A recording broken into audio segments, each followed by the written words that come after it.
You can start. Good afternoon,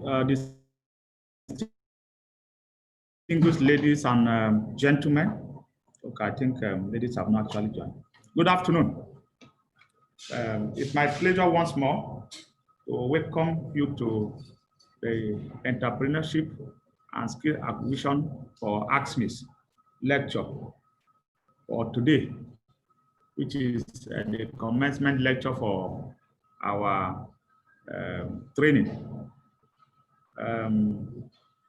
As already posted earlier on, I join again to welcome you and to congratulate you for choosing Amex Associates Limited, an entrepreneurship development institution under the CBN NISA Microfinance Bank AGSMEIS loan scheme,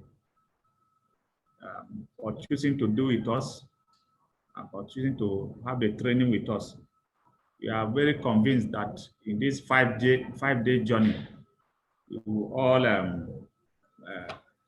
be acquainted with all the skills and everything that is needed for you to be able to access the loan. We are here every time to assist in whatever capacity to ensure that this loan become a reality. And the truth of it is that a lot of people have been accessing the loans, and so you will not be an exception. We shall be running the program on two platforms.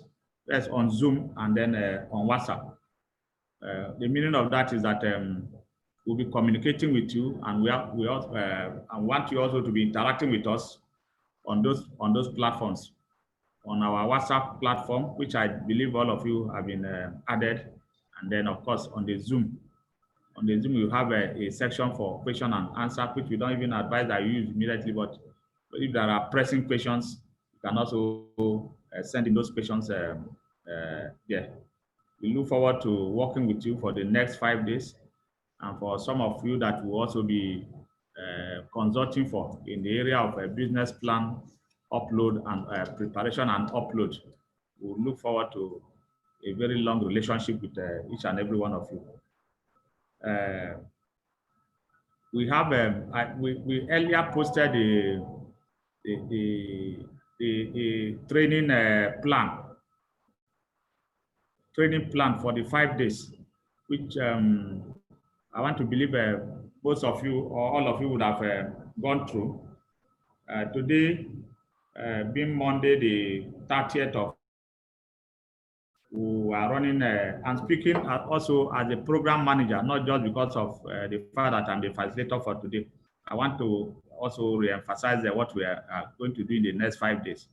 We are taking off with the module 1, which is entrepreneurship and skill acquisition for AGSMEIS. That is what we are about starting now. And then tomorrow, at the same time, 2 p.m., somebody will take us through feasibility studies and business plan preparation. We need to let you know how to share, how to prepare your own feasibility plan, and then of course, and business plan. And aspect of the loan procedure. The 3, we'll look at financial planning and basic bookkeeping, which is also a very important aspect of record keeping for businesses. Then the 4, which is on Thursday, effective sales and marketing strategy. You will be selling you are producing. So how are you selling? So those are the kind of things that we'll be looking at. And then the final day, we have we look at the legal aspect, business registration, compliance requirements, who and who, which organizations, which regulatory agencies are you meant to deal with, and all that. So we welcome you, and then on that day, finally, we'll be demonstrating on how you can perfect your loan application and documentation with on the AGSMEIS portal. So I welcome you again, and we'll go straight to today's program. My name again is Emmanuel Owecho Ame. On the I'll be sharing my screen.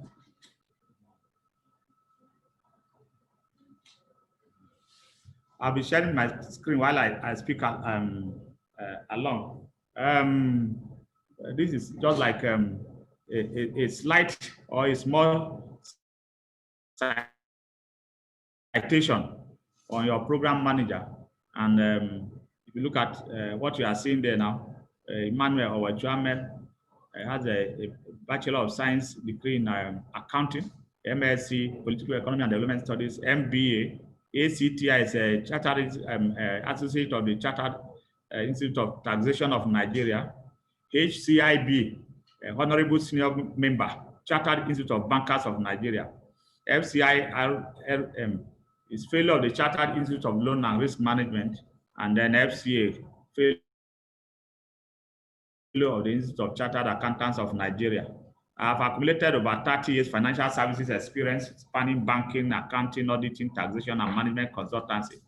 I attended the University of Lagos, graduated in 1989, and joined the Chartered Bank then. They are called Stanbic IBTC, or they are a major part of those that made to form Stanbic IBTC.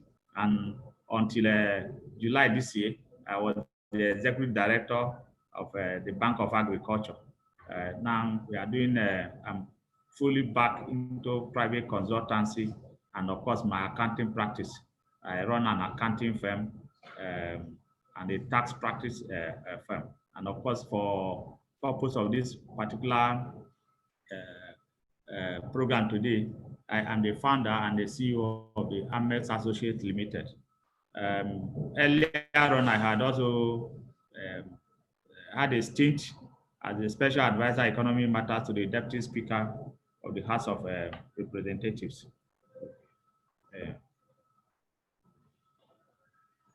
Yes, today, like I said, the program is entrepreneurship and skill acquisition for AGSMEIS. What are we trying to achieve? What are our training objectives? Number one is to understand how the loan scheme works. The AGSMEIS loan scheme, you get to know what AGSMEIS is very shortly. And then to expose participants to the objectives, components, and processes of achieving the goals of the program. And then we also look at entrepreneurship. We have been challenged as a country to look towards entrepreneurship because as it is, that is what I believe is a way forward for people. Now you can understand with me that the type of public service work your fathers or your parents did at that time, go to school, get a good grade, come and join a social place, is not rightly available now. So the most important thing that can survive a country is entrepreneurship. We will be discussing entrepreneurship very, very seriously because actually it is an entrepreneurship development program. And then the skills that will be required for entrepreneurship will also let you know. We'll let you know the skills and then to prepare you participants for a life of entrepreneurship. Then the outline, of course, we'll be seeing them as we move forward. We'll define AGSMEIS, the objective, components, and process of attaining goals. Define entrepreneurship, types of businesses and vocational skills, considerations before starting a business, and then, okay, yes. Yes. And then hurdles, of course, there are several hurdles in starting a business, and then sources of funding for small and medium enterprises. I believe that is a very major aspect of the journey. Now, let's get going. AGSMEIS is just an acronym for Agribusiness Small and Medium Enterprises Investment Scheme. It is an initiative of the Bankers Committee chaired by the Central Bank of Nigeria. The Bankers Committee is a committee of all bank chief executives in Nigeria. We have 23 or 24 banks in Nigeria, and they all come together to start to chart a path for the growth of the banking sector in Nigeria. So about 4 or 5 years ago, they came up with this scheme that they want to promote the small and medium enterprises sector in Nigeria. And so with the acceptance of the central bank, the scheme started. What happens is that every bank at the end of every financial year contribute 5% of their net profit to that fund. The fund is kept in the central bank, and that is the fund that they are using to develop under this particular scheme. So like we put it there, it's an initiative of the CBN aimed at supporting the federal government agenda towards promotion of agricultural businesses and small and medium enterprises as vehicles for sustainable economic development in Nigeria. The objectives principally are to ensure small and medium enterprises have access to finance. Let me also say that at the end of this lecture, this thing will be forwarded to each and every one of you. The lecture notes will be forwarded to each participant. Each registered participant will get a copy of this lecture note. So objectives: to ensure small and medium enterprises have access to finance and to generate much needed employment opportunities in Nigeria. As we go down, you see why the SME sector is very important in this country and every other country, every economy. And then to increase the managerial capacity of SMEs and agribusinesses as pipeline of growing enterprise that can become huge corporate organizations. Every small organization, every big organization, behemoths and all that, Walmart, ShopRite, what are the Nigerian names? Glow, all of them, they started on a very small note. So the expectation is that what you are starting today can grow to become a multinational. And then to develop agricultural value chain and ensure sustainable agricultural practices. Agriculture, as at today, holds a very big place in the economic growth of Nigeria. And because of oil, those days that we discovered 1956 or thereabout in the Bayelsa State or Rivers as it is now, agriculture got neglected, but we are coming back. If you see the intervention programs of government, they are focusing on agriculture principally. And you can see that if during the COVID, as we are inside the COVID palaver, if we're not generating our agricultural produces much, we would have suffered because we wouldn't have been able to import. So agricultural development is key to this AGSMEIS program. The components, there are basically two components of the AGSMEIS: the agribusiness, which is the agriculture, and then the SMEs. The agribusiness, like we said, AGSMEIS comprise agribusiness and small and medium enterprises. The agribusiness sector, let's discuss agriculture a little. In 2019, agriculture contributed around 21.9% to Nigeria's GDP, surpassed only by industry at 27.3% and services. When we are discussing GDP, we are talking about the general economic activity of a country, and not so if somebody is not seeing oil here, it's not revenue. It's not revenue. What we are discussing is not revenue, not how much at in terms of dollar revenue that we are getting. That we are talking about GDP is agricultural development in the country. I mean, GDP refers to the business activities in the country. So we are saying that agriculture 21.9, industry, all manner of industries, and of course services, the service sector, including your Nollywood. And when you hear that Davido or Whiskey and all that are performing and here and there, those ones come under services. They are a big sector in Nigeria today. See, they contributed in 2019 49.73%. Even though Nigeria depends heavily on the oil sector for its projected revenues, Nigeria is predominantly an agricultural society, approximately 70% of the population. Even I know about 2 or 3 states that now they declare Fridays and other weekends as a work-free day for people to go into agriculture. Even in the cities, people are doing poultry, they are doing fishery, they are doing all manner of things. So when we are talking of agriculture, let's not let's not focus on the village and say that where my father was planting maize or planting yams or planting cassava, planting all manner of things. Agriculture is far, far more than that. Even in the city centers, agriculture seems to be more than in the villages now.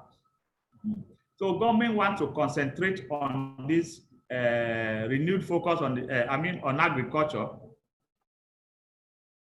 as a renewed focus to move the economy forward from oil.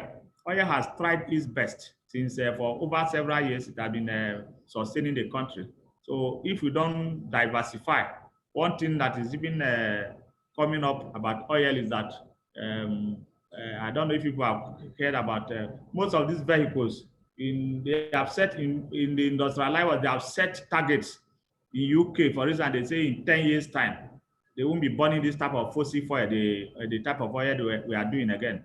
They are going to go into electric cars and all manner of things. So China is the biggest consumer and importer of Nigeria's oil, but their industrial trend is going to go out of focusing on other things apart from oil.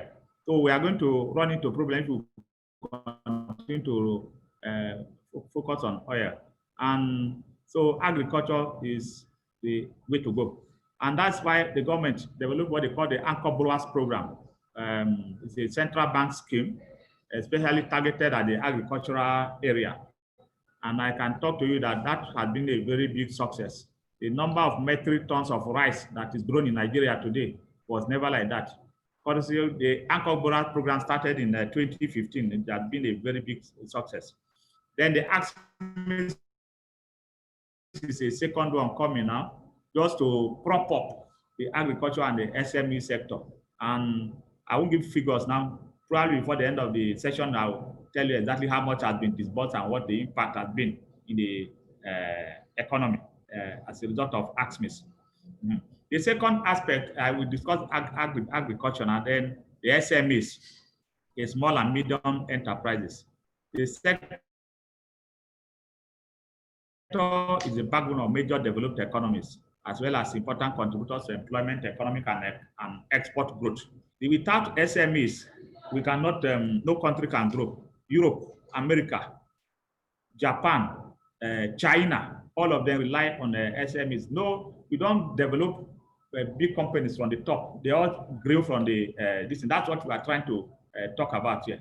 So, like, see, PwC is PricewaterhouseCoopers. It's a major accounting or consulting firm. Say that in 2019, SMEs contributed 48% of national GDP and account for 96% of businesses and 48% of employment. You can see that we cannot leave them there, leave the SME sector. 48% of national GDP came from small and medium enterprises. Just picture back now, look at what you are doing, you yourself. You are an entrepreneur, what you are doing, what your mother is doing, what your parents, your brothers, your relations are doing. All of them that are, some people are doing bakery, printing, all manner of businesses, fashion design. That is all, they all come under what they call SME. That's what they are talking about. They are contributing 40% to national economic activity. And then most people are employed by the by these SMEs. Employment will be on personal basis, or you're also working in an SME. Government cannot, what the meaning of this is that what government is even employing among Nigerians is about just 4%. And that is true because the population, even in the cities, maybe Abuja maybe has some government presence, but go to Lagos, how many people are working in government? Most of them have one business or the other that they are running. And then 48% of employment, that's if you are leaving home in the morning, where are you going to? Probably the chances that you are going 48% of the time you are going to do an office or a business where you are doing something or the other, not in a formal employment with government. So SMEs in Nigeria contain a total of about 17.4 million. That is in terms of population now, about 17.4 million people are employed in the SME sector. And further analysis showed that they account for 50% of industrial jobs and nearly 90% of the manufacturing sector in terms of enterprises. National Bureau of Statistics, alongside the Small and Medium Enterprise Development Agency of Nigeria, SMEDA, say that the SME sector is Nigeria is strategically positioned to absorb up to 80% of jobs, improve per capita income, increase value addition to raw materials supply, improve earnings, and enhance capacity utilization in key industry and unlock economic expansion and GDP growth. So the SME sector is not where we can toy with at all. With a robust SME sector, any country can move forward seriously. So it's the potential and all that government wants to look at, that they have come up with the AGSMEIS facility. AGSMEIS, again, agribusiness, small, medium enterprises investment scheme. They want to, because the most important problem that faces small businesses in Nigeria is that of lack of funding. And so this is funds that are being provided by government now to ensure that people can easily kick on with their business. So the AGSMEIS loan scheme is therefore government's response and solution to the missing middle, which is the aspect of funding, so that I can provide affordable and easily accessible funds to this vibrant and inclusive sector. By the time our SME sector is developed, Nigeria will blossom heavily. Now we are going to look at entrepreneurship. We've been talking about entrepreneurship. What exactly is this? I'm sure picture to what you are doing. You are an entrepreneur, but some people do not know. There are so many things we are doing now that qualifies you as an entrepreneur. But exactly what is it? The process of starting and running a business enterprise. Basically, that is the meaning of entrepreneurship. Starting and running a business enterprise. That's literally speaking. That is the meaning of that, which means you have to invest in capital, investing capital in resources like people and in development of products and services to create a viable commercial enterprise. These are like book definitions, but they are very simple to understand. It involves doing one thing, creating, starting and running a process from one level to the other to be able to be called entrepreneur. And then when you want to, they will see somebody being called an entrepreneur is when you start a business. Most entrepreneurs start as in form of new businesses. And one characteristic of entrepreneurship is that it's characterized by innovation and risk taking. See, you can't just go and become very successful without taking any risk. Anybody who is not ready to take any risk cannot function in this particular sector. You can't start any enterprise. It's either you take money, then you invest the money and you lose the money at the beginning or at some point in time or the other. There must be some element of risk taking to qualify you as an entrepreneur. I'm not saying that you should lose money. I'm not saying that every entrepreneur should lose money, but there are elements of risk that are always there. Then the risk of investing his money. So that's what we are saying, that entrepreneur is a person who takes the risk of investing his money, time, passion in development of a business or several business enterprises. So risk is very, very central to entrepreneurship. Look at somebody said that time, Reid Hoffman. Say an entrepreneur is someone who jumps off a cliff and builds a plane on the way down. When a cliff is you are up there, maybe on the hill, and you are seeing the value down, and you jump in. That's the spirit behind the entrepreneurship. You are going to somewhere that you never know what will happen. You could fall, you could become successful. But the truth is that we are all encouraged to try it out. Okay, this is a guy that made that this. So if you start a new business venture, a company, and arrange business, let's try and differentiate between an entrepreneur and somebody who is just running services. If you are just buying and selling, of course, we are doing some business ventures.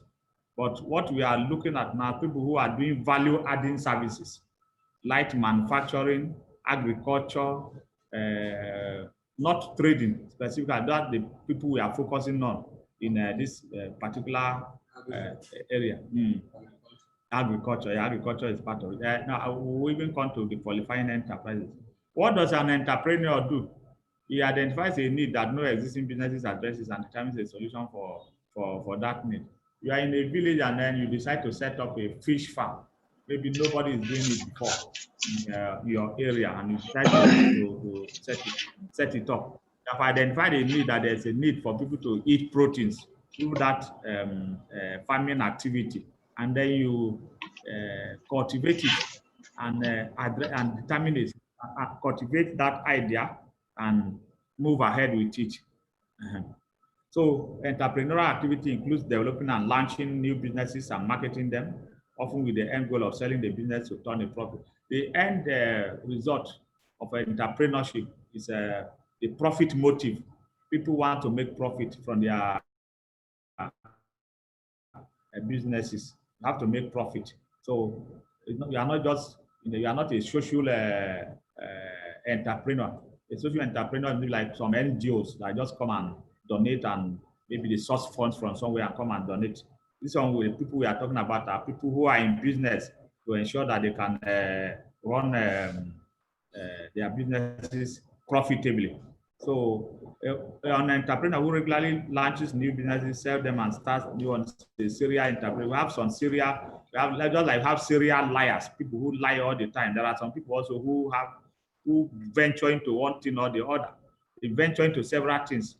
When we go forward, we see some examples of serial investors, even in Nigeria. They are everywhere. Dangote is in almost everywhere. In cement, in sugar, in pastry, everywhere. So those kind of people are called serial entrepreneurs. Although additionally, the term entrepreneur might refer to startups and small business, but any founder of a successful household name business began as an entrepreneur. Yes, and they had identified a niche, a gap, and they turned it into a solution. And that is how almost all the big names you hear, both in Europe and America, everywhere, in Asia, they all started as an entrepreneur. Examples of successful entrepreneurs worldwide: Steve Jobs, the late Steve Jobs, the founder of Apple, is a major player. And you know, since he came, nobody has been able to challenge. People have been trying to reach where he had gotten to. When they launched iPad, and then to iMusic, what's the other name? iPhone. And almost nobody has gotten to that place. No matter who, nobody has ever gotten to that place. But because they created a niche, something that is so different from what others are doing. Bill Gates is another successful entrepreneur. He's the creator of Microsoft. And Microsoft, 9 out of, let's say, 8 or 7 out of 10 computer systems that you see today uses a Microsoft, an app developed by Microsoft. They are a very dominant force in the area of IT and communications generally. Elon Musk, ordinarily a South African who now is an American, founded SpaceX and Tesla Motors. And these people we are talking about, they are mega entrepreneurs. Elon Musk is 3 days ago, I think there was a ranking by Forbes magazine about the richest people in the world. And Elon Musk became the second richest person. outsmarting Bill Gates on number 3, all because of the fact that he has SpaceX is a craft. Get people to go into the this, and has this. When you are talking about these motors that electric motors is an example personified of electric motors. Then okay, these are pictures of this Steve Jobs there, this Bill Gates, and then this another person we can talk about, Mark Zuckerberg, the co-founder and owner of Facebook, and his own was so. I mean, he took the world by storm just by developing that Facebook, that interpersonal communication among people, and it's a social networking thing that service that people have used all over the world. Today, I understand Facebook has over 2 billion users, including me and you. All of us have Facebook account, almost all of us. Facebook has become a problem. You're hearing people throwing banters on Facebook and all manner of things. Facebook is the most popular app in Africa up to today, not Twitter. Up to today, Facebook, almost everybody, the village and everybody has Facebook account. So you can see the genuineness, the ingenuity of one single individual doing all this. And let's look at Nigeria. Look at these pictures here. The first one to my left is Tony Elumelu. Then you have the founder of Glo. Then you have Dangote. You have Femi Femi Otedola, and then Fanfa Oil. This madam in the oil and sector. These are not the only people successful in Nigerian entrepreneurs. We can name and name all of them. But these people are at the point of, I mean, they are well known in Nigeria today. Mike Adenuga is there. Mike Adenuga is there. That is the owner of Glo. Mike Adenuga is there. Then look at some write-ups on them. Aliko Dangote. We are all familiar with the story of Dangote, how he used his pocket money to buy sweet and sell when he was in primary school. Later in life, he took a 500,000 loan from his uncle to finance his business. Today, he's Africa's richest man with vast interest in cement, sugar, oil, and gas, and a host of other businesses. I understand that in the next 2 years, by the time the Dangote refinery opens in Lekki, Nigeria will stop importing refined oil. And so that's just one individual that is doing all this in Nigeria. Tony Elumelu, who is the chairman of UBA, made fortune in banking, in building, and he now develops and empower entrepreneurs all over Africa. Tony Elumelu. So, one particular person I want to show the picture just passed now is one Nigerian entrepreneur called Nnamdi Ezigbo, the founder and CEO of Slot and co-founder of Techno and Infinix. Techno and Infinix, I'm sure maybe out of all the participants now, 3 or 4 people, or let's say 3 out of 10 or 4 out of 10 are using either Techno or Infinix phone in Nigeria, and it's just one Nigerian who is very quiet. Nobody hears about him. It's not like nobody hears about him like Dangote or this and about Nnamdi Ezigbo. He said he was looking for work after his NYSC in 1996, and then he joined a computer repair shop as an apprentice and eventually settling down as a computer repairer after qualifying. From there, he migrated to selling computers and eventually cell phones. Today, he's controlling millions, producing and selling his own cell phones, which is one of the fastest phone brands in Nigeria. Techno, I think I'm even holding Techno phone myself. My colleagues here, they all have, many people have Techno, and then in Phoenix. You can see that these are successful.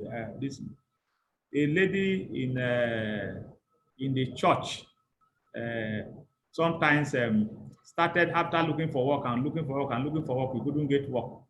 And started making hats, these hats that women wear, that when you are in church, you can't see your front properly because of the. Yes. Okay. What's the name? Fascinator. Fascinator. The cap is called Fascinator. Okay, so started selling Fascinator and called the name Heart Attack. This is not heart attack that you go to see doctor. This one HAT attack. And the team became so successful. So what we are saying is that anybody can start something and the team will be blows up. Anybody can start something. From looking for work, now people he's now an employer, not just an employer, it's a distributor. They almost all over the country, people are buying those produce. So it's a matter of ensuring that your heart is on this thing. You have to develop a passion for what you think. Identify a gap. She identified a gap, that there's a gap in the fascinator business, and started it, and the thing blossomed, and the market is there. So during these 5 days, you will be taught almost everything about starting your own business. That's why we are talking about your record keeping, how to do your accounting books, how to even recognize that you are making profit and all that. And then your marketing and selling strategy too, also very important. Now we want to look at the types of entrepreneurship. Um, we are going, a book by Joe Abraham. The book is titled Entrepreneurial DNA. Actually, you can buy such book on eBay, on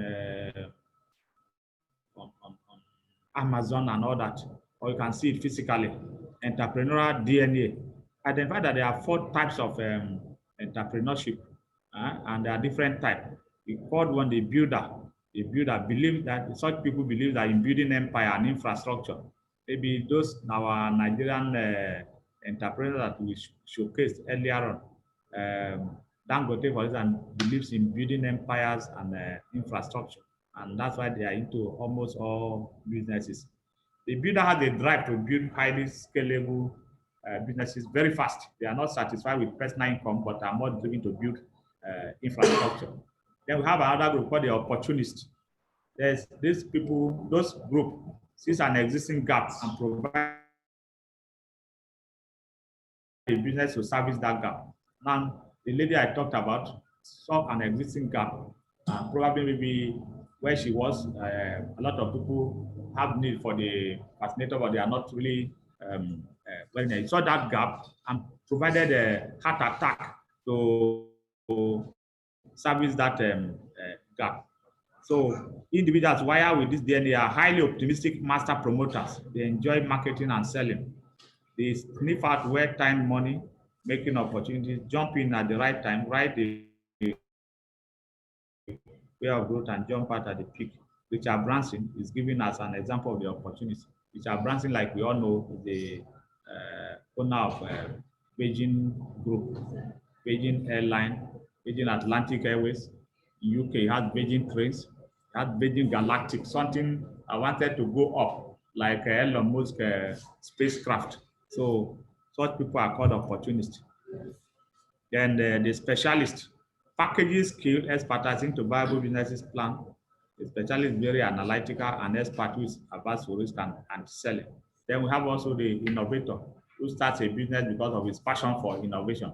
So there are several types of this. The most important thing is you need to identify what category you want to play in. Then we have so we are saying here that all entrepreneurs are not the same, and what works for one will not necessarily work for another.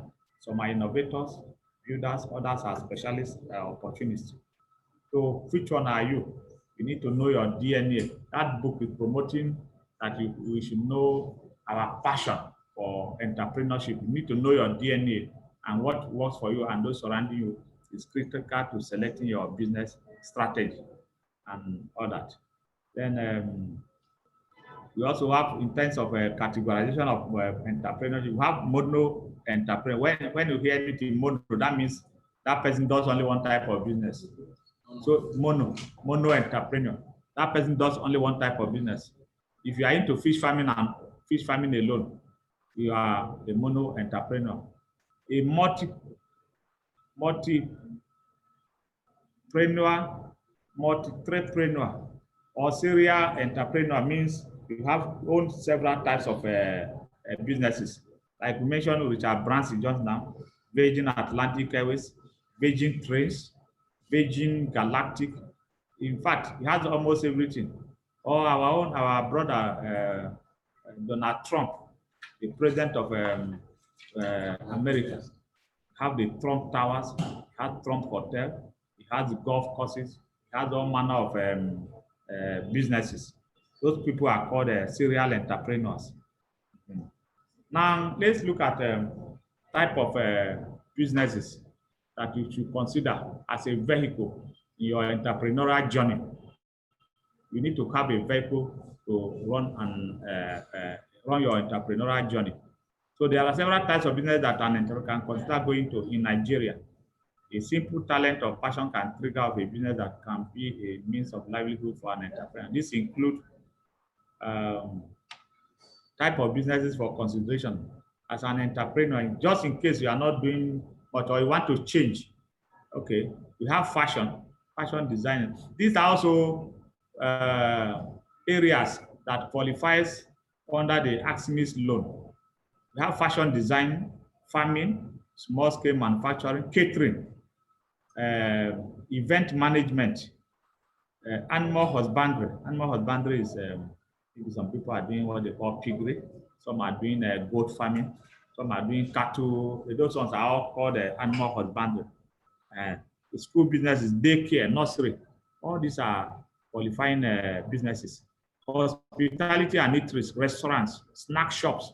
It's one small girl now who we has not even completed her school.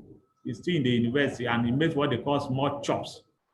And she distributes it amongst people in the church and all that. And when I interviewed her the other day, she says she makes between 80 to 100,000 every month from those small chops. Maybe all this, I think you know what. So there are so many things that people can do. Digital currency investment. I hear about people, this FX trading and all that. Photography, publishing, dry cleaning, cosmetics, beauty and makeup artistry, health services. So many areas. Then look at skills. People can choose to become an electrician, or maybe you are already trained as an electrician, plumbing, carpentry, masonry. All these things are businesses that one can go into, and they can also be funded under the AGSMEIS loan. Then, so people have to consider a lot of things.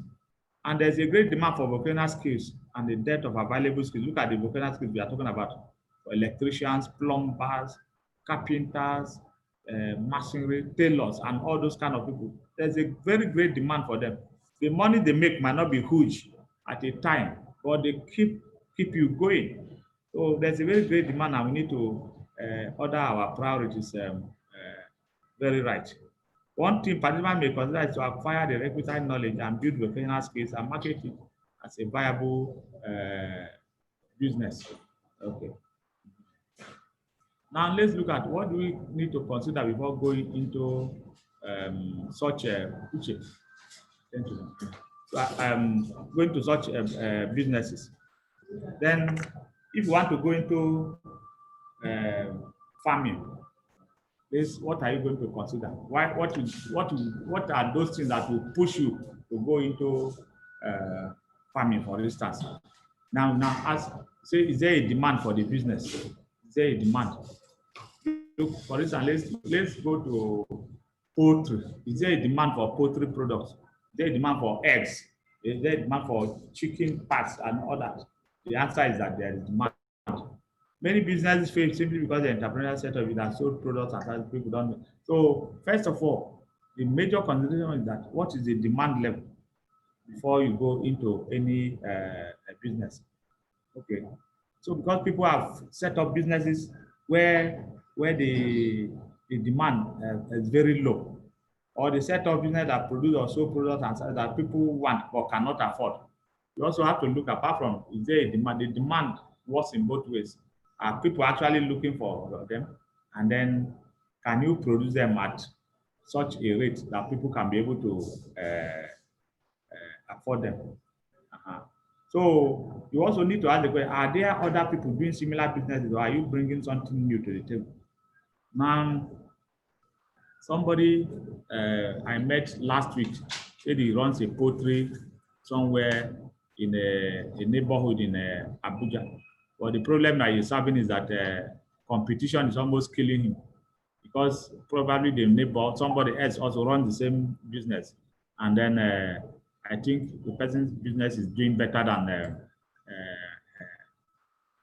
her own. So you need to consider whether people are doing similar business around you, because that will engender competition. Or are you going to do your own in such a way that it will be so fantastic to bring something fresh, something new, innovation, something new to the table? If you are starting a business in an area where the market is already saturated, the business might fail, as you may find you are struggling just to keep up with the competition. That is a very major thing. We are teaching you people now what we call entrepreneurial mindset. Yes. So you need to be, these are things that you need to consider. If you just do the business for the purpose of doing it, and then you are out business, then what is the need? You have invested money, you have invested time, you have invested energy, nothing is coming out of it. So it is important you do some research to find out areas where the competition is not properly serving the customers, and position your business to fill the gap. If you need to set up anything, if it's like a stationary business, for instance, what I mean, I'm not talking about that. Business that will be in one place. You're going to set up a fish farm, a poultry, or a fashion design this thing. Just watch out for where you think will be the best location in terms of whether there are other available ones, and then whether the market will also be there. Because if you just set it up and you don't make money, you are afraid as an entrepreneur. Then as an entrepreneur, you have to work hard to differentiate your product and bring something different to the market that no one has ever seen. So that is what they call unique selling point or proposition. One musician came up with say, what is your selling point? Oh, I can't remember that thing properly. So you need to know your unique selling point. What are you bringing to the table?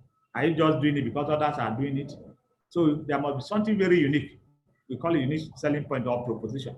Finding out something that makes your business standard is critical to the survival of the enterprise. So these are things that you need to, I want you people to go through this manual, because of course the way we are going now, will not be able to cover it properly.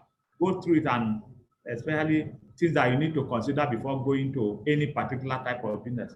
For those who are already running successful businesses, congratulations. But still watch out for these issues, because competition is killing many businesses in Nigeria and the world.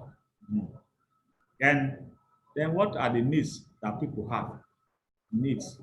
What do they want? What businesses exist to satisfy those needs? If there are, that is like undertaking a feasibility study now. You want to set up something. What are, in that particular area, what are the needs of the people? And then who are the people already satisfying those needs? So when you identify that, and if there's no business currently satisfy those needs, it could mean that no one has thought about the business, which is fine. Or is that some people have thought about it and the business has also failed? It's also another consideration. So many things come into the mind of an entrepreneur before he takes up the decision. Or maybe there's not enough market to make setting up the business viable. Maybe in that particular area, the business cannot be set up because it's not viable. Or the cost of carrying out the business environment is too expensive. All these are things that you need to consider before going to a particular business. How do we even determine what needs are out there? Ask questions like we will talk. You'll be surprised at what you find out about people's needs when asked. So ask questions. One key way of knowing what needs are there, ask questions. Even if it's in maybe a locality or even a setup, an urban place, ask questions. Talk to people, find out what people are saying about your mindset, about what you want to go and do. When they say administer simple questionnaire, maybe we are looking at a major area. That might not apply to small businesses and people who are just, we don't need to do any questionnaire. Ask ordinary questions. And social media, we talked about Facebook recently. Facebook, WhatsApp, they are becoming a major force in the social media platform. You can use that to also get a reaction. If you do a Facebook post, I want to go into so, maybe within that your environment, if you have connected friends, then you hear what they be talking about. And then also keep reading journals, online sites that give free information about market surveys. If you want to take any simple subject, you take, maybe you say fish farming in Nigeria. I can assure you that between now and 2 days time, you can't even finish all the literature, but just keep reading them. And then look around and observe things. Look at how we are teaching what we call entrepreneurial mindset. They think like an entrepreneur. If you are doing a fish farming in a place today now, I can assure you that if you are traveling, your mindset is you are watching out for where you can see maybe something similar to what you are doing. You will be watching out. When I was in bank in those days, as a marketer, whenever I pass through any town, I'll just be imagining if it is here I am, this is where I'll be going to for my marketing runs every time. So as an entrepreneur, look around and observe things. You'll be surprised at what you find. Then learn from a beginning. This one are just a subtle way of saying, try and read about entrepreneurs, successful entrepreneurs. There's a book published about Dangote that I just came across. They are saying I should buy it on Amazon or eBay or whatever. I have not bought it. But that book is very powerful. Just so those things inspire somebody. I ran into the MD of maybe let me call it a local conglomerate sometimes, and he said the book, because I used to know that the man doesn't come to the office until about 11 a.m. every day. And then he said, when I spoke with him and he said I should meet him by 8:30 in the office, I said, you don't normally come at that time. He said, no, since he read Jimobia's Africa Rise and Shine and saw what Jimobia was doing to get to where he was, no way he can be sleeping in the morning again. So he comes to the office by 8. By 8, he's already on his desk. And that is how the mindset, that's how that man became big. So you want to be like him. So learn from people like that. Just if you read anything, don't concentrate on the gossip pages or political pages and all that in the newspaper. Look for genuine things. So let's briefly look at main barriers to starting this. I'm sure without even mentioning it, all of you will know that there are barriers to starting a small business. Principal barrier is money. Everybody knows that money is the spiritual book says money is the root of all evil, but money is also the what can make or match somebody. Money is the most important vital resource an entrepreneur needs to start a business, and probably the most critical barrier to starting a small business. Exactly how much do you need to start and where do you get it from? So those are issues. Money is number one. Lack of knowledge. Now we are talking about entrepreneurial mindset for people, for us all now. See, most people went into businesses without knowing, they don't have the knowledge, or they don't know about it. Some people, a particular civil servant who got up to the level of director before retiring, retired and decided to go into, he said that some people were bringing drugs from India and all that. You go and wholesale. He had big money in his hand that time. He decided to just venture into that business.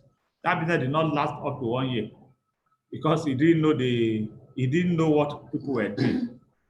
So he could get knowledge. Many small businesses fail not for lack of capital, but because the entrepreneur had little knowledge of the business. They don't know what is going on. They never knew about it at all.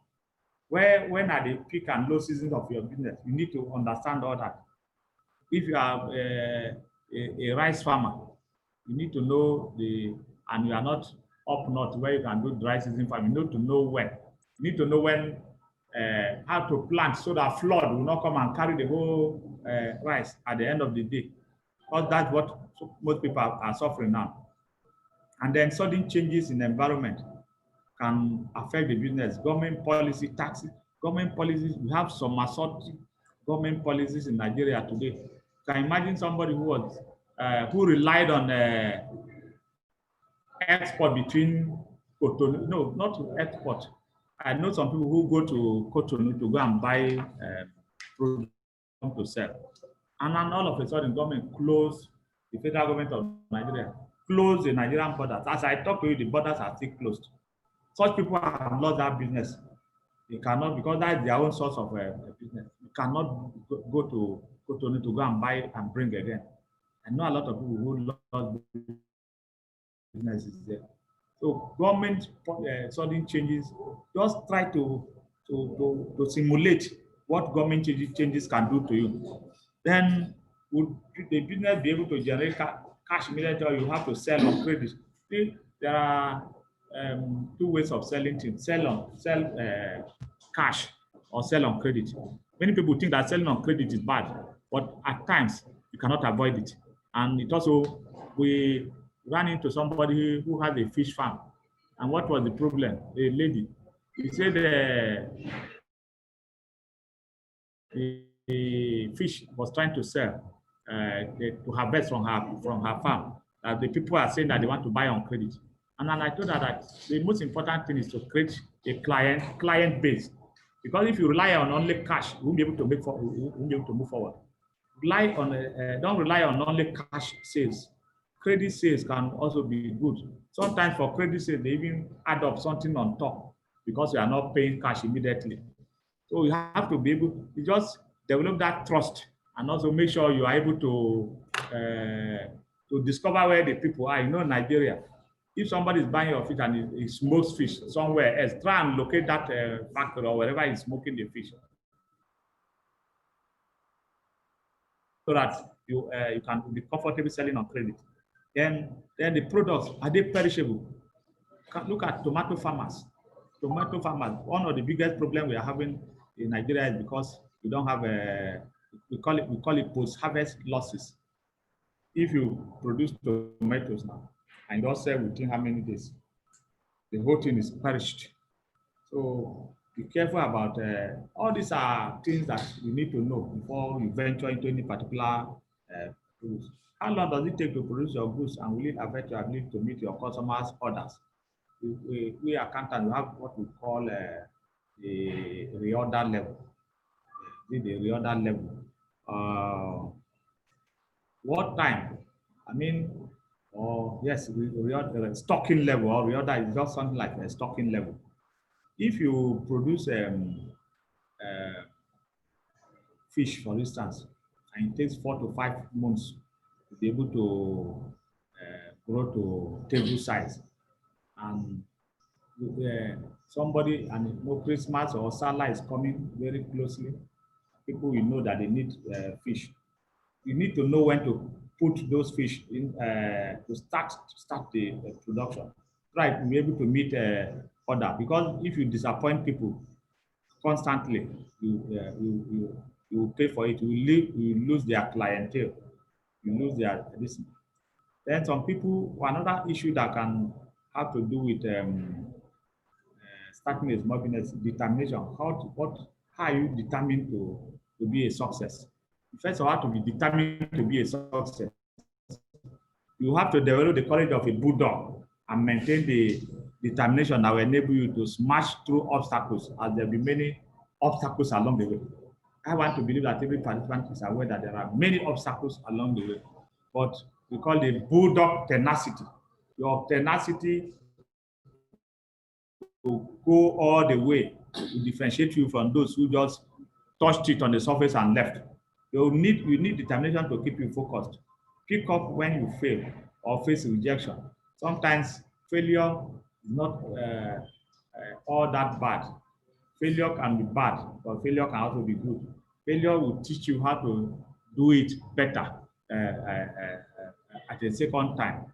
So we need to see how we can remain focused pick up, and even if you have a failure, and to continue to look for new solutions and strategies to make the business.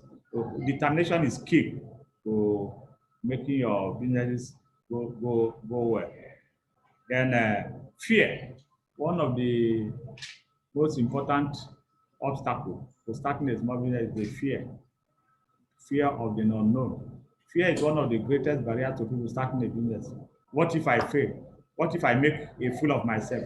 What if I'm rejected and people say no? People like Bill Gates, Thomas Edison, Honda, they write all failed or were rejected at a time. There's the story of an American president who contested the election so many times. President Buhari contested 3 presidential elections before he eventually won.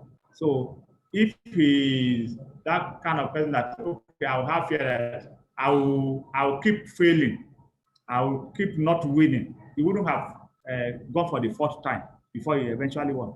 So your ability to overcome your fear will determine who you are in the business world. Then sometimes lack of support. Sometimes you don't, many small business lack support in critical areas of need. These areas include funding, uh, funding. Maybe you have a fantastic idea, fantastic business. You don't know how to start it. You don't know, you don't have any support from anybody. Nobody's giving you money to start anything. So it's a major obstacle. Legal and regulatory support. I'll give an example here. Until about how many months ago, to register a company was very difficult in Nigeria. Today, I can assure you that I can register a company within a day or two.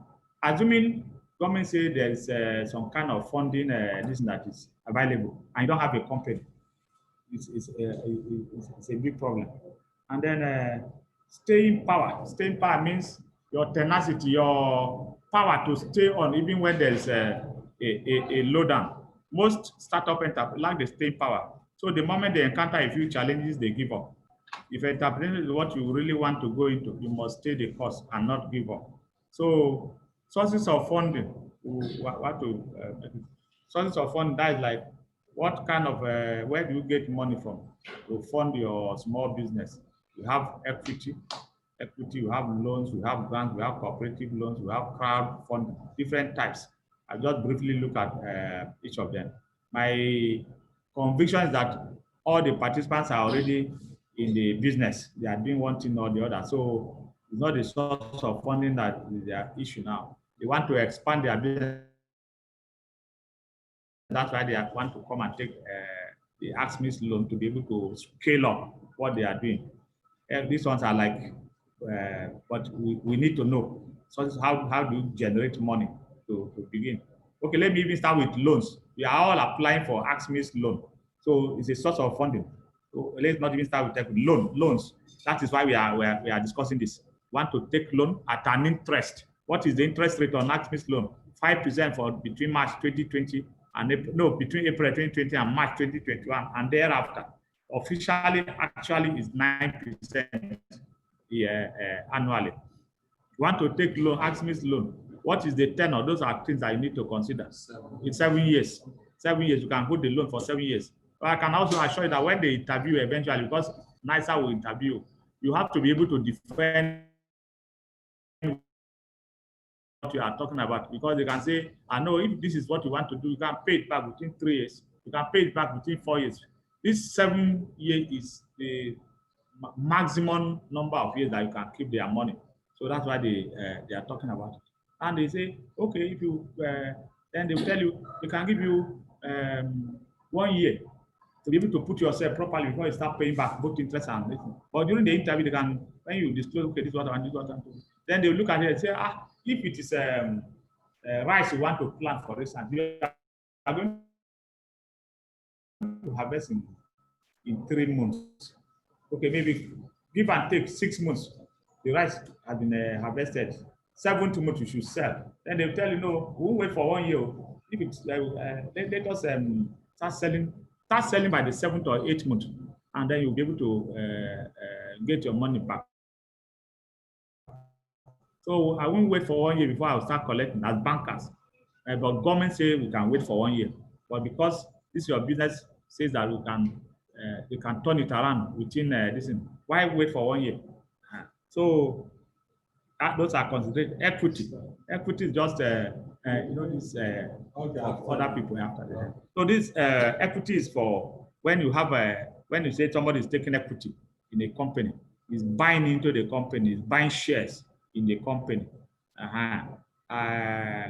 Like your own businesses that you started now, you can decide to throw it open and allow people to come and buy shares and bring money inside.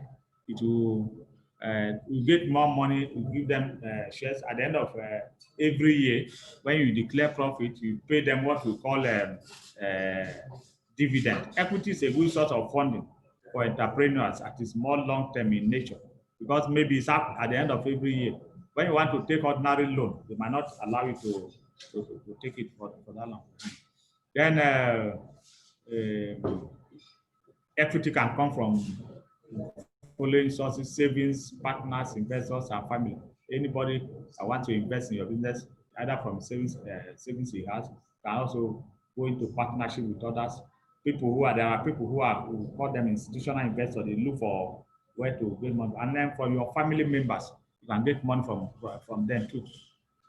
Then loans. Okay, we have just discussed loan. Loan now. We are focusing on AGSMEIS loan. So let's even talk about loan. That we have spoken about loan. That's why this training is taking place in the first instance. Because we want to take loan. That's why you are here. That's why you are on the platform. Then grants. Grants are very. They are not. They know that they are not available.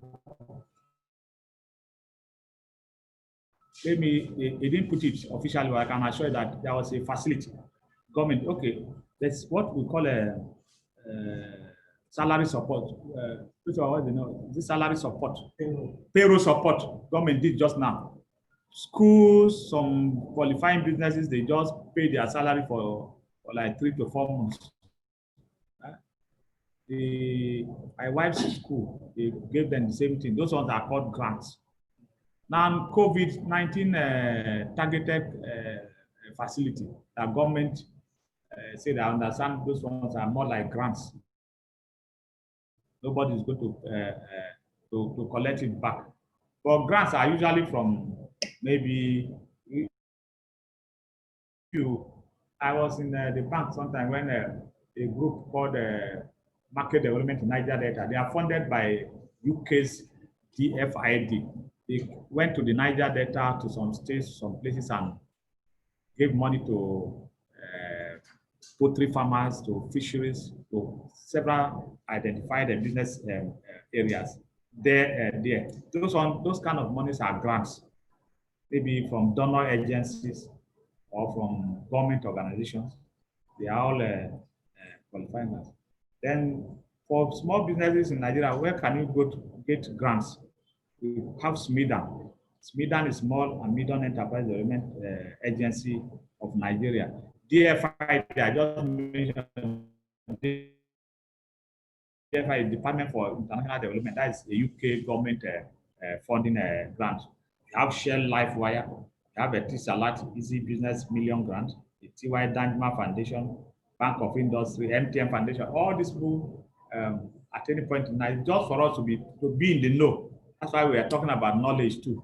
If you stay this thing without reading another, you won't come across all this. If my wife had not read about that payroll grant, her teachers couldn't have been getting what they are getting. They are getting 30,000, about 10 of them every month for 3 months. All these things are grants. So you need to read to be able to know them. Then, okay, cooperative loans. A very good example of a cooperative loan is when you form farmers, they come together to access government interventions loans, maybe anchor borrower loan or accelerated agricultural development scheme loan. So many types of loans, they come together, they pull themselves together and they form themselves into a cluster. Then they get another good cooperative loan that maybe in the markets, if you go to any market now, you have market associations. Those market associations are like cooperatives.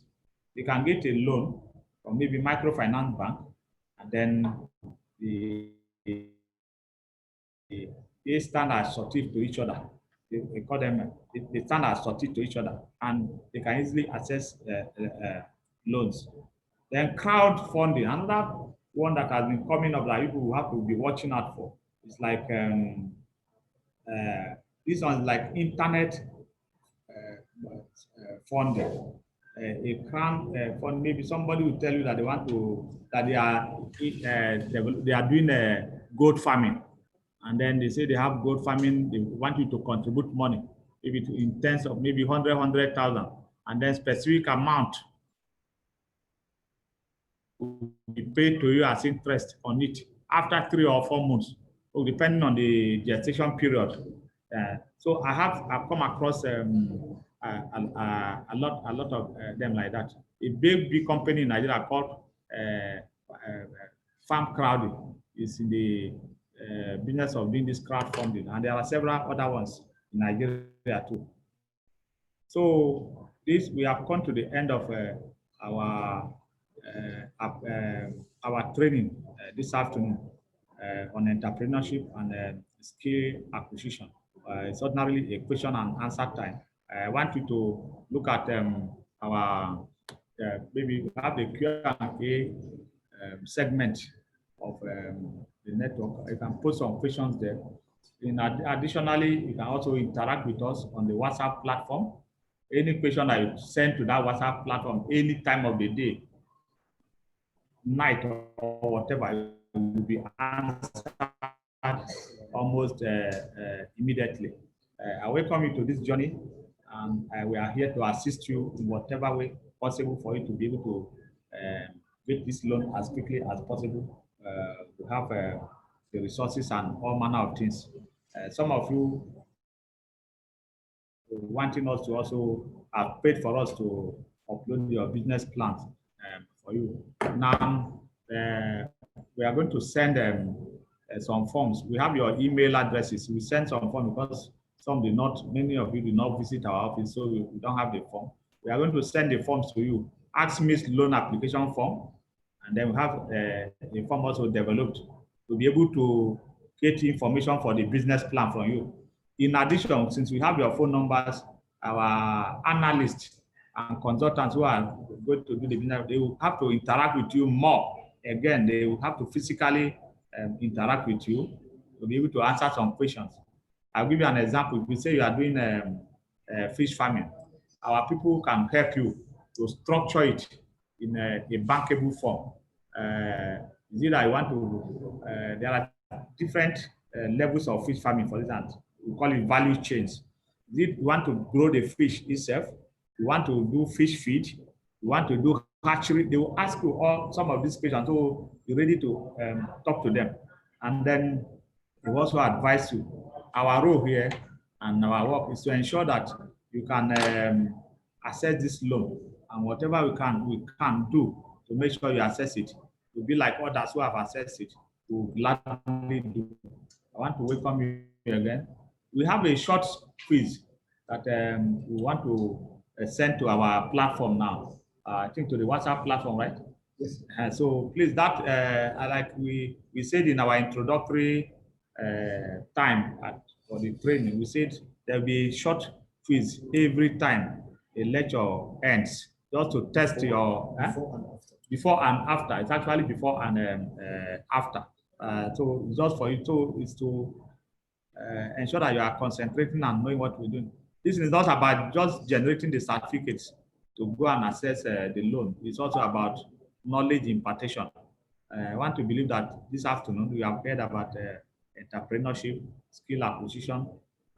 You might have been hearing about it, but I think it would have added value to your day. The quiz will follow any moment from now. We want you to complete it. We want everybody to have at least minimum of 50% before we can issue a certificate. We are also coming up by tomorrow. We'll have, for those who might not join at the beginning, the YouTube, we are going to also put the YouTube recording so that you can also play the whole session at any point in time. especially those who might not join at the beginning. Thank you again and congratulations. I see that this loan has been approved ahead for you. We see you prospering and becoming a behemoth, a multinational. That is what we want. Dangote did not start with the way he is today. Femi Otela did not start that high. All can name them. Nobody started like that. Everybody will have to everybody will have to start small and grow big. Starting small and grow big is what we are trying to do today. For the quiz, we are going to unmute everybody so that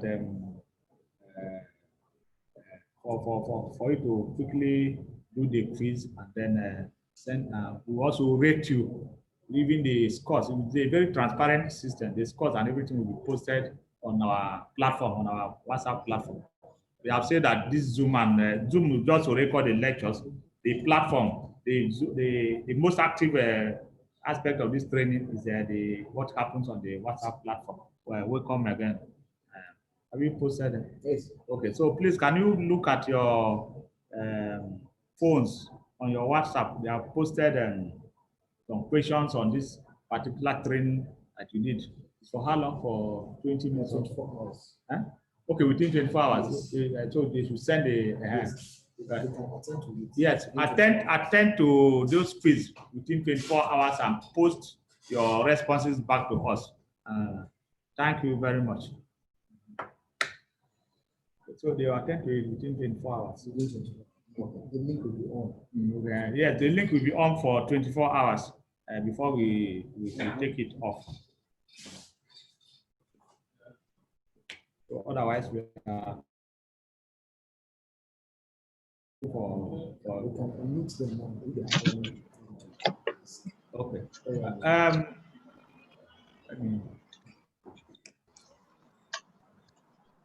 Unmute them now so that we can be able to.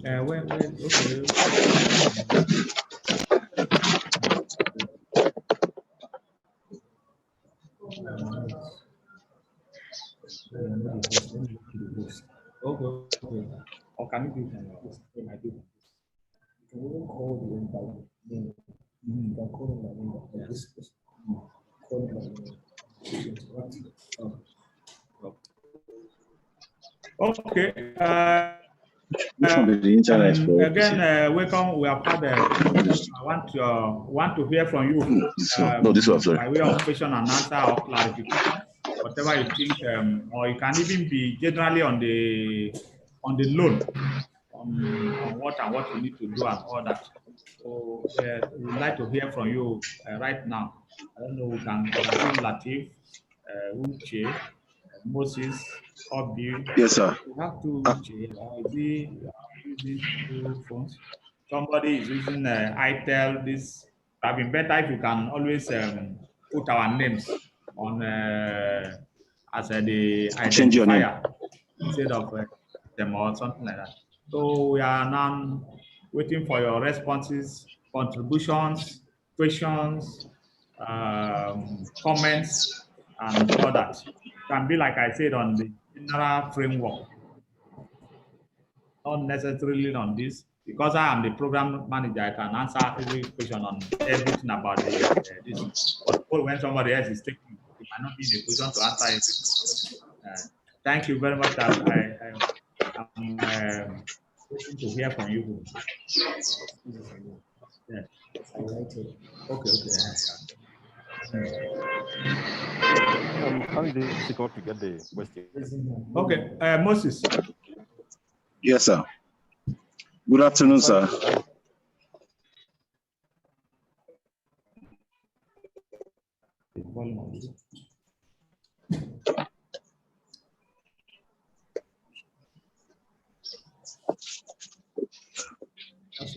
Okay, hello, good afternoon, sir. Yeah, good afternoon. Yes, sir. How are you today, sir? Yes, I must really commend you, sir, for that wonderful. Thank you.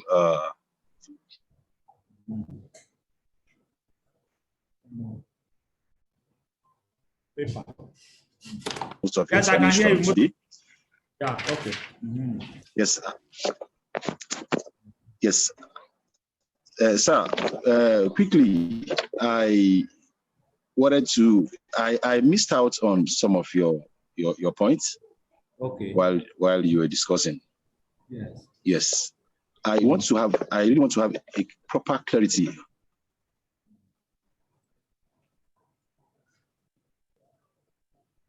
on giving to us, and how are we supposed to make back payments, or is it a grant that does not require you making back any payments? For the loan? Yes, sir. Okay. You wanted to know the process. I mean, okay. Okay, let me just talk about the loan generally again. Okay, thank you. Okay, sir. Thank you, sir. Thank you for your comment. This loan, like we are saying, is a loan, it's not a grant. It's a loan payable within some specified number of years. The maximum number of years they can give you is 7 years to pay back. When you take the loan, let me make an illustration now. Again, also, let me also get this information across to all of you. If you are applying as a startup, that is a new business, the maximum amount that they can give you is 5 million. But for existing business, they can give you 10 million. These loans are payable within maximum of 7 years. So the loans are not 7 years. 7 years. 7 years is a loan tenor. They are not grants at all, not a government grant. When during the 7 years. I was talking about some grants that government. In fact, up to now, they are implementing what they call payroll support because of COVID-19. You know, because of COVID-19, there have been several grants coming to very different business sectors. But many of them also are loans. So, like the payroll support, that one is a specific grant they are giving to companies to be able to pay salary. This one is a full-time loan over 7 years. And like I was trying to explain earlier on, you can also, they can tell you when they are interviewing you that no, because of the business you are doing, it's a fast moving that you don't want you that no, 7 years is too long. They can ask you to pay within 5 years. So the interest rate for this year is 5%. Between April and March next year is 5%, and then they can give you 1 year 5% for you to find your feet before you can start paying back. And I was also trying to explain that. Okay, sir. That is not up to 1 year. They can tell you if you can give an example of someone who is doing rice farming. Rice is 3 months, and then give and take. Or 4 months, it's too long. Why do you want to keep the money for 1 year? You can start paying back in 6 months. So there's nothing cast on stone here. But as a matter of emphasis, this is a loan pay back, are payable back to the nice microfinance bank. That microfinance bank is the only bank implementing facility right now. Thank you. I hope that clarifies. Yes, sir. I'm very perfect, sir. Okay. Thank you so much, sir. Thanks. You have more comments? So no short. Okay. Okay. Like we said, the fees have been posted on the WhatsApp platform. It will be available for 24 hours. So please try to look at them. We are also going to forward to you the slides that we used just now. We are going to forward them to you immediately after the end of this session. Do you have any other contribution?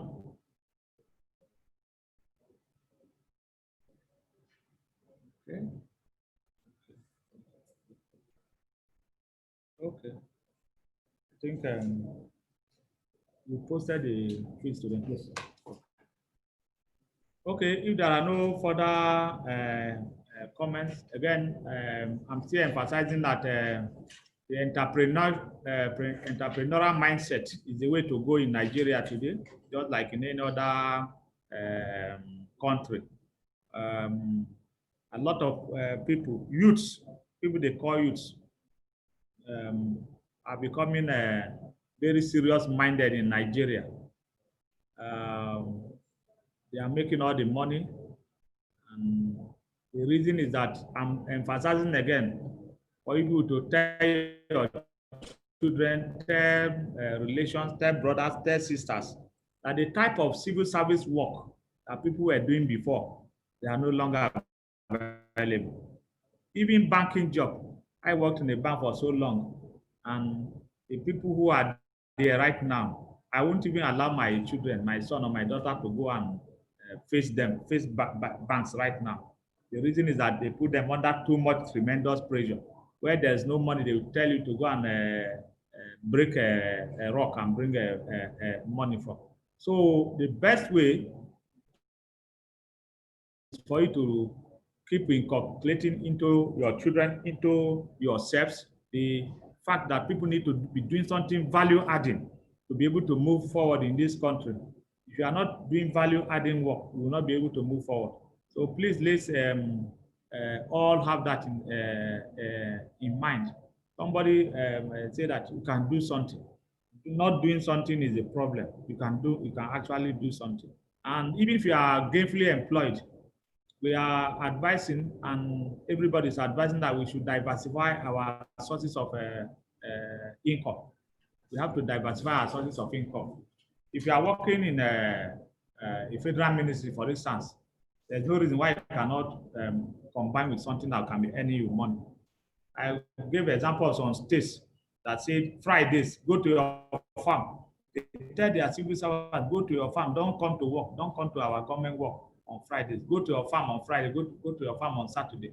And for those who can still go on Sunday, go to your farm over that extended weekend, so that you can, because the food sector is very important. You can never get it wrong. And one simple information I want to give you, my participants here, is that the government is focusing more on agriculture and its related services. In fact, for this loan, what I'll find out over the time that I've been associated with them is that, like, they favor agriculture about 60 to 40%. Not that they are not giving others, but the government wants to really grow the agricultural sector. So it is important for us to know some of these things. And we are very free. Call our number, ask to speak with Mr. Ame, in case I'm not the one that picked the phone. If you have some difficulties understanding some of the things that you wanted to clarify, we are always at your service. We can answer you all during the working hours of the day at any point in time. And then we are hopeful that this cannot go by without you benefiting. We will do everything within our power to ensure that you are a beneficiary of the AGSMEIS loan. And that's the way it is going to be. So if there are no more questions, I want us to call it a day. Our lecture tomorrow again is at 2 p.m. We'll be focusing on feasibility studies and business plan. The idea is that after that, you should be able to upload your business plan on the AGSMEIS portal. But because some people see, even after the lecture, have difficulty, some approach us to do it for them. If you are going to do it yourself, you just pay 5,000. There's a place where you come to where you now need to pay 5,000 to NISA itself. But we can also do it on your behalf. Most people have chosen that we do it for them. And then we'll need some questions. That's why I say that we are going to send those form, AGSMEIS loan application form, to your email addresses. and possibly post it on the, okay, if you post it on a platform, they won't be able to print it. So we'll need you to print them out. We'll need a copy of your photo, as passport photo, photograph, and the means of identification, just for our record, especially for those that we are going to be doing the business plan for, and we'll need to do them as quickly as possible. So we'll send those things to you. Please, if you fill the form, if you are in Abuja, we'll appreciate if you can also pump into our office at least to see what we are doing here. If you are not around, you can send them to us via the same email where you'll be collecting, where you'll be getting it from. I want to thank you for today, and I look forward to see you, welcoming you again tomorrow. Tomorrow is going to be very insightful, very fruitful. Even if not for the for this, any business venture you are going to, you need to prepare a business plan. You need to prepare or do feasibility. So feasibility is a scanning of the whole environment of the business you want to go into. Not even because of the loan alone. It's important that it's important that we can we get to know these things. So as we do them, let it be that this training is not just to make you to assess loan, but also to also impart knowledge. And Nigeria wants to grow so many entrepreneurs, and I know with this, with what government is doing, government is trying to do their best. Now, left for us to also do our best. I want to thank you, and I look forward to seeing you tomorrow again. Thank you very much, and have a great evening. Thank you.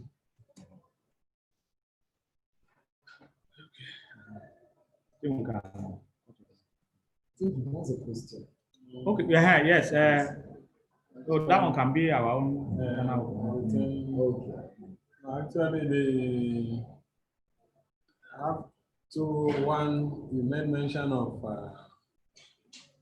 doing, that is, having studying the environment before you could studying the environment before you go into set up a to understand what you are trying to do. And then the issue of whether okay, studying is still to know whether there are people doing the same type of business they want to do. So that's why I said that a typical example of 2 weeks. I set up E3 somewhere. E3. Around that near I just asked someone to help me look for a shop.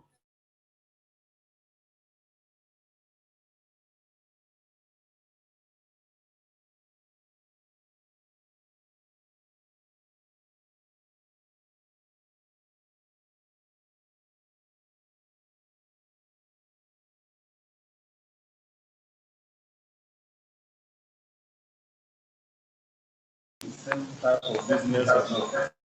We just look at the location and that was all. So I paid for the shop 300,000. I did the renovation and some other things which I spent money on it.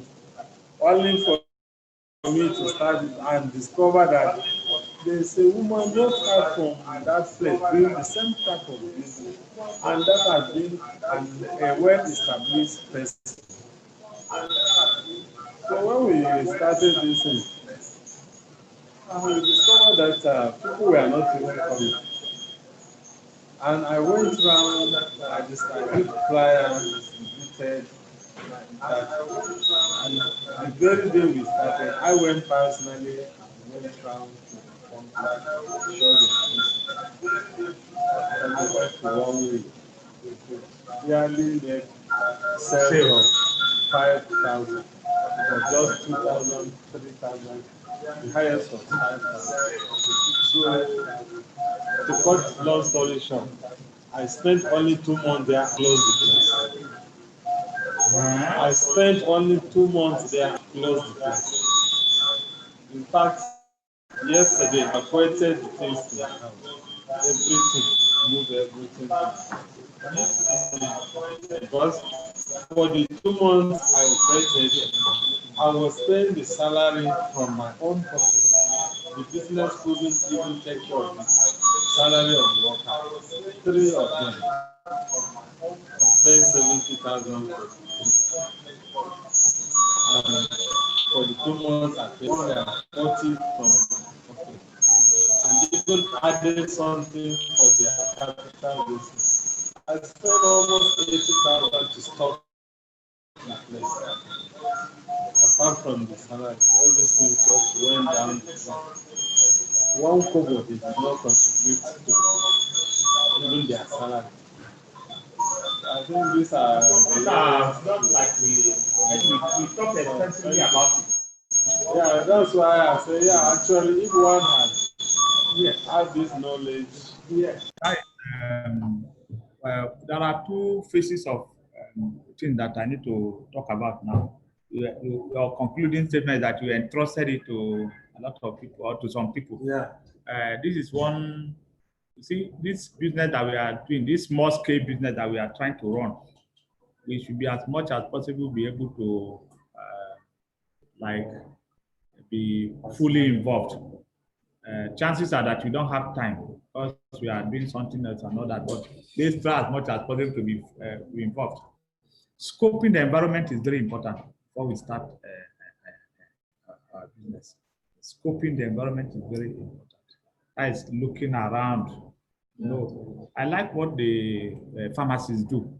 You know, if one is is in a plaza, they won't allow another one. There's a pharmacist, there's a registration at least council or something. They won't allow another one to open in that same plaza. Like this plaza, assuming you have a pharmacy, they won't allow another one to open. That's for the pharmacist. Pharmacist Council of Nigeria. I like what they do. But who are you now to farm me from if I'm setting up an E3 near you? Who are you? There's no regulation. No, we also talked about government regulations and all that briefly. There is nobody to regulate who to do what. So there's no way anybody will regulate and say, don't open there. And because the person you are talking about has been established there, known, and has perfected a lot of strategies. And that is why they say before you can even do things like that, that means bring something new to the table. Maybe the kind of thing that is serving, look at it and then try to improve on those particular type. But if you are doing the usual thing, the normal thing that that person is doing, you can't stand there. Remember that the person is serious as a competitor. In fact, so you do all you can to make sure you don't even thrive in the first instance. And you don't thrive. My boy will say she will now go and stay across the road or close to this far, a little bit far. Yes. But because they know her, they know that she will go and spy. Okay, you go and spy. Yes. Distance and watch activities. Yes. Or send her girls to go and monitor what they are doing. That was how we started. We ended up before we closed. There was a day they said they only made sales. They only sold 3 plates. For that day. So again, that should not discourage you. That should not discourage you, and maybe because you have invested money. Because of the money, me paying from that yeah. they take care of themselves, I wouldn't have bothered. But being that, apart from the investment I made, now I was being made to bring out money, my personal money, to pay for their salaries again. Yeah, because I discussed with them, assuming that you'll be able to take care of yourself. Honestly, I'm not bothered. But I cannot be bringing out money from my personal money again. I thought what I invested in should be able to take care of. To produce. And that is the truth. That is it's part of the vagaries of running a business, especially in a country like Nigeria. It's a risk. That's why I'm saying that we must be able to, we should be ready to take risk. So the first month, I say yes. I agree. I say yes. Doing that is first this. But the second month, because the second month, I even spend more money than the first one. They even said that they incur some them that I had to settle. After paying them salary, I still have to settle another about 20,000 for certain things. That was when I said to, if that is the case, Yes. after today's sales or tomorrow latest, don't open this place again. I just took an instant decision. I say if that's the case, because I didn't know. So do you mean all the things you bought, they are at home now? Intact, sir, everything. Okay. Everything, yes. Yes. As it is, you can start it again, but the choice of the location is what you need. That's what I'm trying to. The choice of the location is what is will be I'm trying to distinguishing get a factor space within the assembly. Yes. Okay. I've even talked to some of Okay. people. So they say I should be there in time. Okay. I don't want to rush back into it. Yes. Take my time. Even if they give me now, I may not even want to start this year. Immediately again. Yeah, the way it's prepare against first quarter of next year. This is a very valid. These are how do I put it? This one is exactly what businesses go through. You know, under this kind of people who have a lot of experiences. Businesses go through a lot of things before they eventually stabilize. But the fact that you fail, that you will not fail, is not the issue. Is that how you can rise up after failing. And one point you made earlier that some people don't have knowledge. Yes. But another thing that gave me encouragement when you say passion. Yes, passion. Passion is. I have passion for business, but not that I studied or have knowledge. Yes. But honestly, because let me tell you about passion, knowledge. This business mindset is not about education. Can I give you see the what is his name? Apple founder. Bill Gates. Bill Gates, in fact, he dropped out of school. Most of the tech people, giant that we see, I will read about. They didn't even complete their what they call a college. College is what we call university. They didn't even go to the university. Honestly, I doubt if Dangote has gone through 4 years of university before he started his business. The man has always been a trader, selling one thing or the other. I doubt if he had gone to the university at that time. So when knowledge about this thing is not about how many degrees you have. Go to Day market where there are some people that says iron rods. Go there and see if they went to school. You come to somebody's shop, maybe from here to the whole of this neighborhood. It's only one person selling iron rods. He speaks fucking English, but when it comes to business sense, come and try him. So this knowledge is, what I want to believe is this passion. Passion drives knowledge. Passion drives knowledge in this is not how much. Where which school you go to that they will teach you how to even start so business, start your eatery, start this and that. Is the passion and the knowledge itself that you have. The knowledge aspect of it. I got somebody who worked at this Nakwan Lodge because of the COVID. Yes. So it's one of the chefs there that I employed. Okay. And anybody that goes in there to eat will want to come back. To come and we want to go back. They want to do a repeat course. They will, but to convince others to come, but anyone that goes in will say, I hope you are going to keep this up. And you see the variety of, when some about 6, 7, or 8 years ago in Abuja, no, not maybe 5 years or thereabouts, Grand Square, people queue up to buy their bread. Evenings like this, you see a long queue of people that want to buy bread from Grand Square in the central area here. In fact, that supermarket is purely about bread, although they are selling other things. Now, these the same people hawkers are holding that same bread on the. There's no street in Abuja that they are not holding. They are not holding it. It's to tell you the impact of competition. As at the time, people were queuing up to go and buy bread at Grand Square. Maybe the bread was used to be very good, and it's still very good up to today. But they didn't know that they can a lot more. Now, when they opened it up, I mean, when other people came in, other competitors came in and ordered. Many of the major hotels are also baking their own bread and pastries and all that. The thing became very this thing. So that is the spirit. The passion to drive business is very important. Passion is very important. Not even discouraged. I said, no, don't be discouraged. Even you see, when you came and said you did this training 4 or 5 years ago, and I said, okay, just come and refresh your this thing.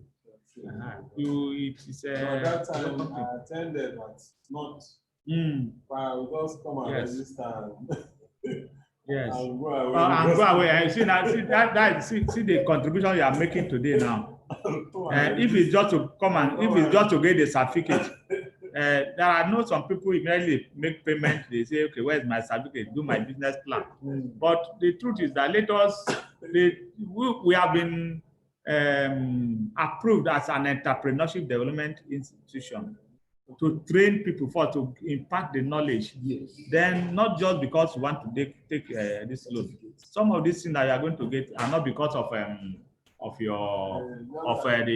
AGSMEIS loan. It's because you are having this. You have gotten some knowledge. Yes. Okay. I can equally educate somebody else. Yes. It's very good.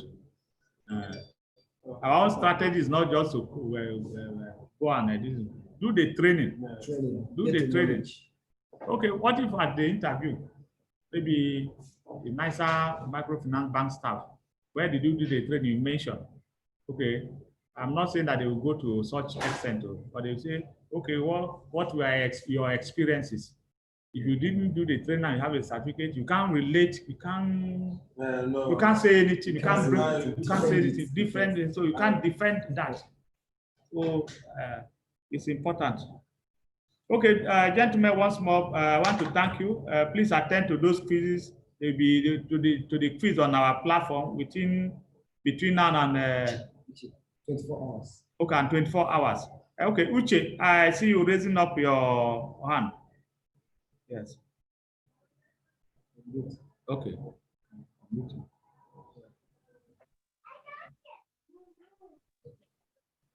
Hello? Uche. Yes. Yes. Okay. Okay. No, my own is because I strongly believe what the government are doing now, because this will go in a long way to reduce unemployment in this country. Yes, that's the target. Yes, but the major, like myself, somebody like me who graduated since 2007, assuming I had this kind of opportunity, I know I would have gone far. Yes. Yes.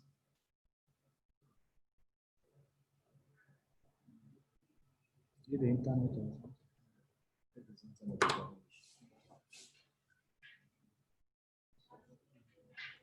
If they can put these things down to high institutions, as immediately you are collecting your certificate, you are submitting it to somebody like you who is one of their agents.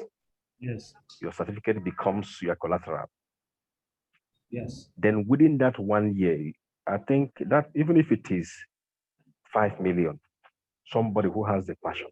Because I know when I was doing my NOIS, I was transporting, I met with my zonal coordinator that time. So he said, if I can be bringing red oil from the east down to Jigawa State, which I did. And the red oil I brought was fantastic.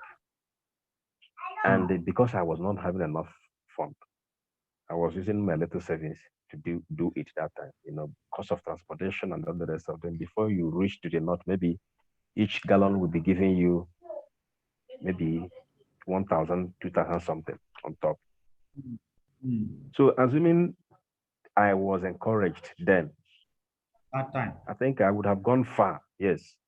So what I'm saying is, essence is, if government can, if actually they want to eradicate poverty and create an employment and reduce unemployment, because I know that many people now don't even want to work. What people are looking is just, when you just like go to ICT, all those people who are into fraud or something like the internet, you can see how far they have gone. The They have knowledge, dropped out. they have the knowledge here in Nigeria.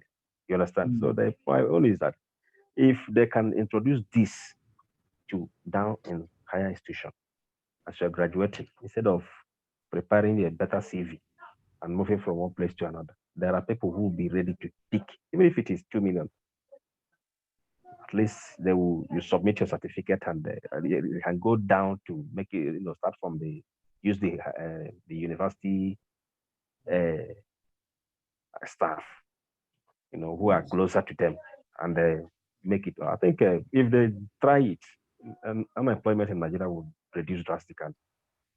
Like myself, I did not want to work for one day.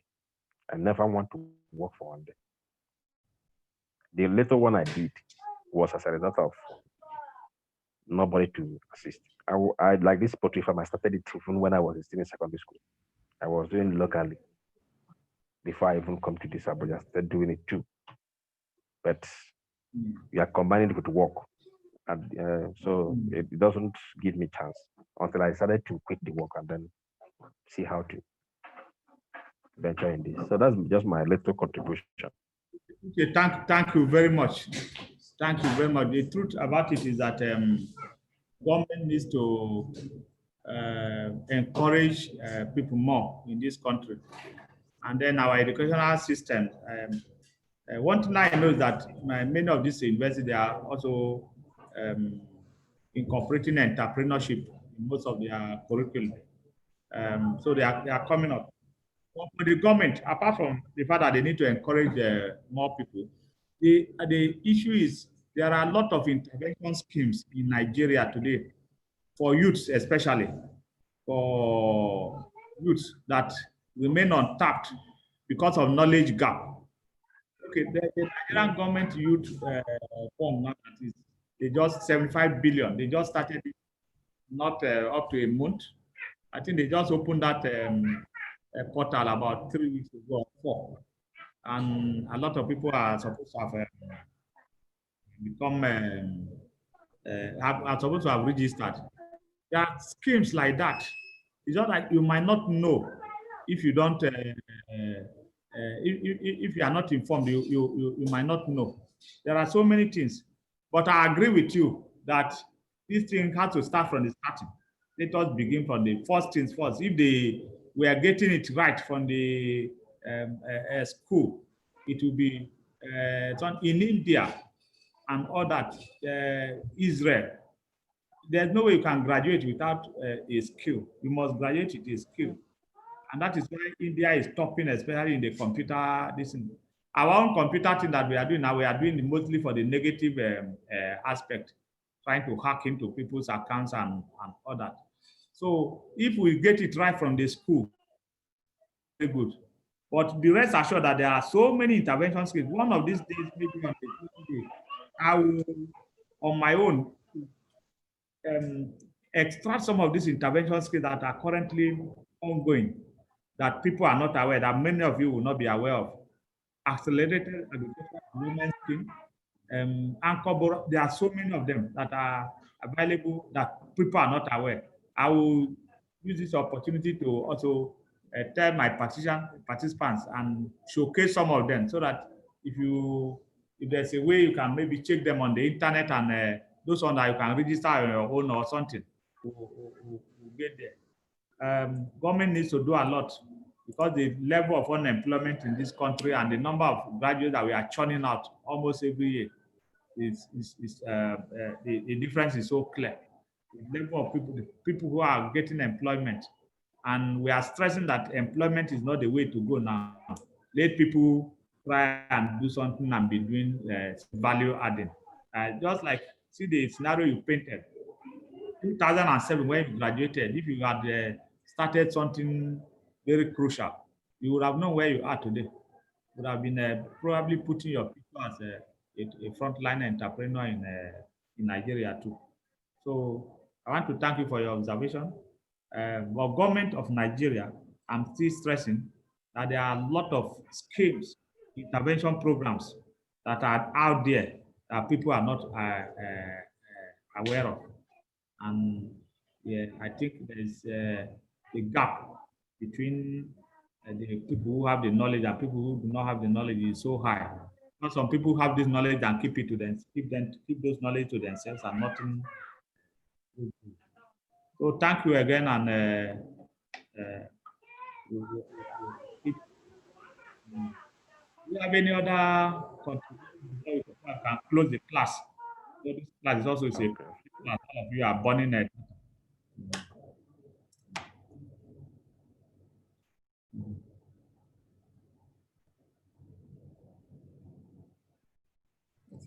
Okay, I think that's it. Okay, so see you people tomorrow 2 p.m. We'll open the house by 1:45 max for people to start signing in. We expect that more participants will join. Probably some people have some connectivity problems and they're not able to join today. We'll also send the recorded version of this thing to them as well. But meanwhile, we'll send this training material to you almost immediately. Remember that the quiz is available for 24 hours.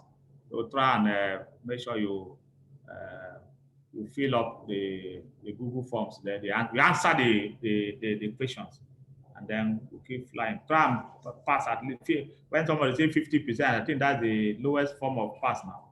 I see all of you scoring 90 and 90 something %, and so shall it be. Thank you and have a good day.